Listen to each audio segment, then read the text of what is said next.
हमारे इस चैनल माँ गायत्री स्टूडियो को लाल बटन दबाकर सब्सक्राइब करें व घंटी के निशान को जरूर दबाएं ताकि सभी नए वीडियो आप तक तुरंत पहुँचे, बिल्कुल मुफ्त।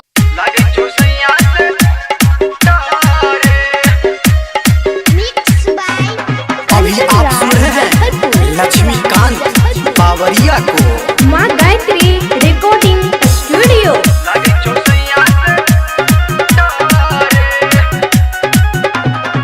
सासुर हम नहीं जे बउगे मैया लगे चौसैया से डरे। सासुर हम नहीं जे बउगे मैया लगे चौसैया से डरे। तनम हर मराद बर दई चौदराद, तनम हर मराद बर दई चौदराद कके रोहि समान अपन खारे खारे। सासुर हम नहीं जे बउगे मैया लगे चौसैया से डरे। सासुर हम नहीं जे बउगे मैया लगे चौसैया से डरे। बुझली गे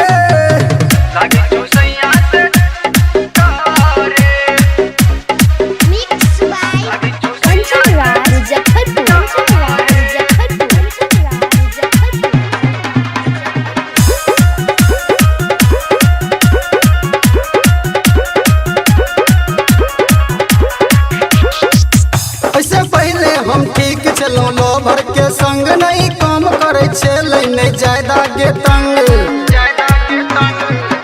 ऐसे पहले हम ठीक चलो लो भर के संग नहीं काम करे छे लेने ज्यादा के तंग। हमरा घुटन है छौगे भीतर भीतर। सासुर हम नहीं जे बउगे मैया लगे चौसैया से डरे। सासुर हम नहीं जे बउगे मैया लगे चौसैया से डरे।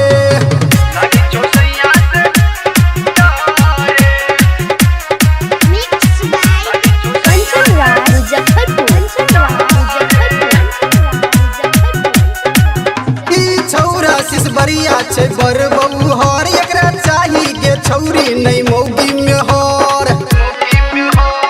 गेम्बा ई छौरा सिसबरिया छे बर बहू हर एकरा चाही जे छौरी नहीं मौगी में हर। ई सब ताकत रहै छै ऊपर ऊपर।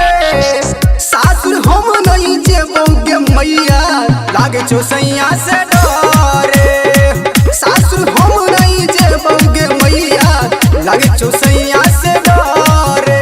तनम हर मराद बर दई चौदराद के रोहि समान अपन खोरे खोरे। सासुर हम नहीं जे बउगे मैया लागे चौसैया से